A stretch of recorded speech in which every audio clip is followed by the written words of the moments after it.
السلام عليكم يا جماعة. في الحلقة اللي راحت شفنا بداية الحلم، كيف لوفي قرر يطلع للبحر، كيف شانكس عطاه القبعة، وكيف وعد نفسه إنه يكون ملك القراصنة.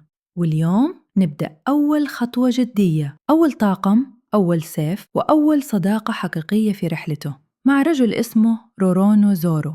الرحلة تبدأ والبحر كبير. بعد ما لوفي ترك القرية صار يمشي بقاربه الصغير فوق الموج، قلبه مليان أمل وعينه على المستقبل. ما كان عنده شيء إلا قبعة وفكرة واحدة: أحتاج طاقم، محتاج ناس أقوياء أوفياء.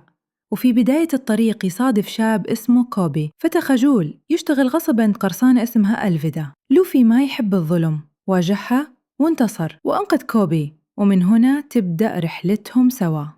بلدة جديدة واسم يتكرر. لما وصلوا بلدة تابعة للمارنز البحرية برئ اسم غريب: زورو. الناس خايفين، يقولون إنه قاتل دموي، صياد قراصنة لا يعرف الرحمة. بس لوفي ما يهتم بالسمعة، يحب يشوف الناس بنفسه. يروح للساحة يلقى زورو مربوط وملامحه جامدة، قيد على خشبة ما يتحرك، بس عيونه تقول أنا ما أطيح بسهولة. حقيقة زورو كوبي يشرح للوفي زورو ما هو مجرم، دافع عن طفلة، وقف ضد ابن القائد مورغان وتعرض للظلم. لوفي يبتسم ويقول أنا أبيه معاي.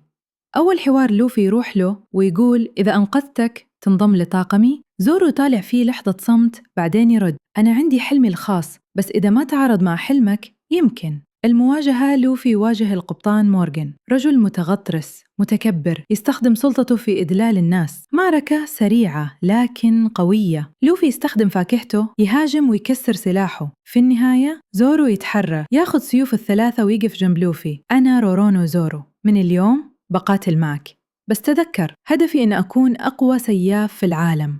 من هو زورو فعلاً؟ في ذكريات زورو نرجع لطفولته، نعرف عن منافسته كوينا، الفتاة الوحيدة اللي كانت تهزمه في القتال، لكن فجأة تموت بحادث مفاجئ. زورو ينكسر بس يقسم إنه يحقق حلمها، إنه يصير أعظم سياف عرف التاريخ. أول لبنة في الطاقم، لوفي ينظر لزورو ويبتسم. أول شخص ينضم له، أول أخ في الرحلة. حتى لو البحر مظلم ومعارك جاية كثيرة، مع زورو جنبي أقدر أواجه العالم.